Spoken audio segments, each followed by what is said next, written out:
اب ہم آپ کو ادریس علیہ السلام کے بارے میں بتاتے ہیں۔ ایک حدیث میں ہے کہ آدم اور شیس علیہ السلام کے بعد ادریس علیہ السلام پہلے نبی ہیں۔ ایک دوسری حدیث میں ہے کہ ادریس علیہ السلام پہلے نبی ہیں جنہوں نے قلم کے ذریعے لکھا اور لوگوں کو کتابت سکھائی۔ حافظ ابن کثیر نے ان کا حلیہ کچھ یوں بیان کیا ہے: پورا قد و قامت، خوبصورت، خوب رو، گھنی داڑھی، عمدہ اوصاف کے مالک، چوڑے کندھے، مضبوط ہڈیاں، دبلے پتلے، سرمگی چمکدار آنکھیں، گفتگو باوقار، خاموشی پسند، سنجیدہ اور متین، چلتے ہوئے نظر نیچی، انتہائی فکر و خوض کے عادی، غصے کے وقت سخت غضبناک، باتیں کرنے میں شہادت کی انگلی سے بار بار اشارہ کرنے کے عادی۔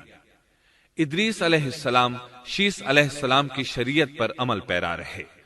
چونکہ ادریس علیہ السلام رسول بھی تھے، اس لیے اللہ کی طرف سے مستقل ان پر شریعت نازل ہوئی، جس کی تشریح و تفسیر کر کے لوگوں کو احکام الہی سے آگاہ فرماتے۔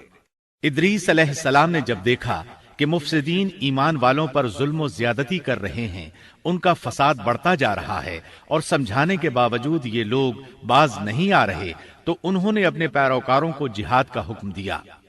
ادریس علیہ السلام پہلے شخص ہیں جنہوں نے اللہ کے راستے میں جہاد کیا، غنیمتیں حاصل کی اور دشمنوں کو قیدی بنایا، لیکن غنیمتیں اور قیدی ان کے لیے حلال نہیں تھے۔ رسول اللہ صلی اللہ علیہ وسلم پہلے رسول ہیں جن کے لیے غنیمتیں حلال کی گئیں، لیکن یہ بات یقینی ہے کہ جہاد سب سے پہلے ادریس علیہ السلام نے کیا۔ انہوں نے جہاد کے لیے سب سے پہلے ایک لشکر تیار کیا، پھر اس لشکر کو دو حصوں میں تقسیم کیا۔ ایک حصہ پیادوں پر مشتمل تھا، دوسرا سواروں پر۔ چنانچہ بھرپور تیاری کے بعد ادریس علیہ السلام نے قابیل کی قوم پر چڑھائی کر دی۔ حق و باطل کے درمیان زبردست مارکے ہوئے۔ آخر کار ادریس علیہ السلام نے انہیں گھٹنے ٹیکنے پر مجبور کر دیا۔ ان کا بہت سا مال و اسباب لوٹ لیا اور لوگوں کو قیدی بنا لیا۔ اللہ تعالیٰ نے ان تمام باتوں کا ذکر نہیں فرمایا، بلکہ اللہ نے ان کی سیرت کے بارے میں اپنی کتاب قرآن مجید میں اشارتاً ذکر فرمایا ہے۔ مثلا سورہ مریم آیات 56 اور 57 میں ارشاد ہوتا ہے: وَاذْكُرْ فِي الْكِتَابِ إِدْرِيسَ إِنَّهُ كَانَ صِدِّيقًا نَبِيًّا وَرَفَعْنَاهُ مَكَانًا عَلِيًّا۔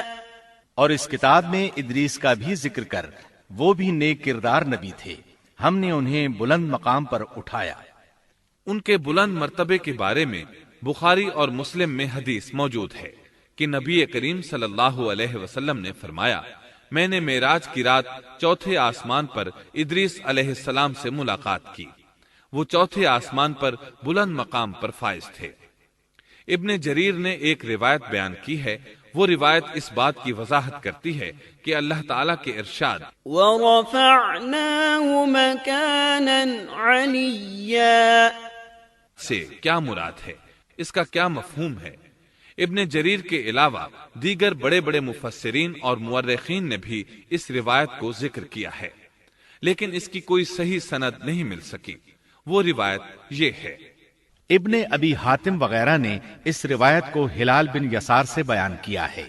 وہ کہتے ہیں میری موجودگی میں ابن عباس رضی اللہ عنہما نے کعب رحمت اللہ علیہ سے پوچھا، کعب، ادریس علیہ السلام کے متعلق اللہ تعالیٰ کے اس قول وَرَفَعْنَاهُ مَكَانًا عَلِيًّا ہم نے انہیں بلند مقام پر اٹھا لیا کا کیا مطلب ہے؟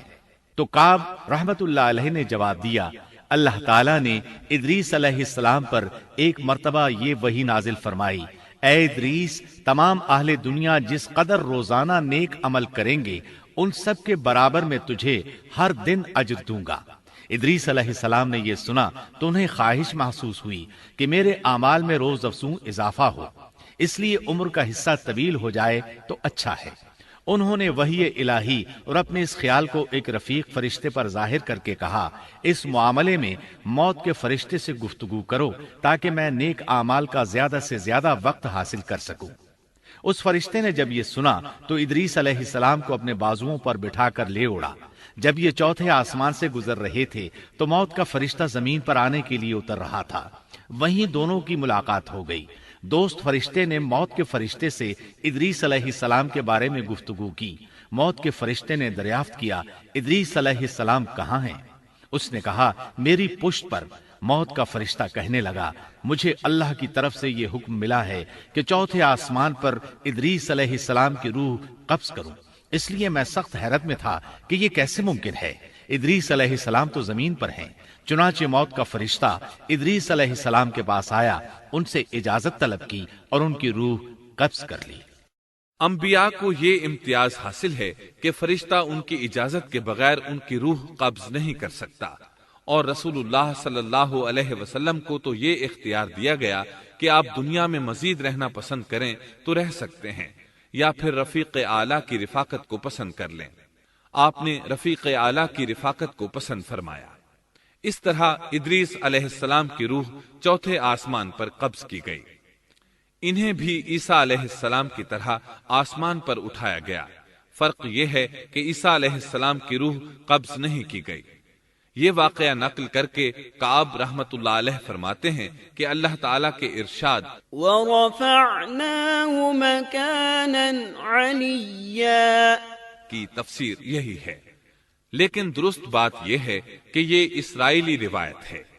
ادریس علیہ السلام کی وفات ہو گئی تو لوگ فساد میں اور بڑھ گئے، ان میں شر پھیل گیا، تاہم وہ توحید پر قائم رہے۔ بت پرستی کا ان میں کوئی شعور نہیں تھا۔ لوگ آدم علیہ السلام کی وفات کے 1000 سال بعد تک توحید پر قائم رہے۔ ان میں فسق و فجور ضرور تھا لیکن شرک نہیں تھا۔ اللہ تعالیٰ کے اس ارشاد كان الناس أمة واحدة دراصل لوگ ایک ہی امت تھے کا یہی مطلب ہے۔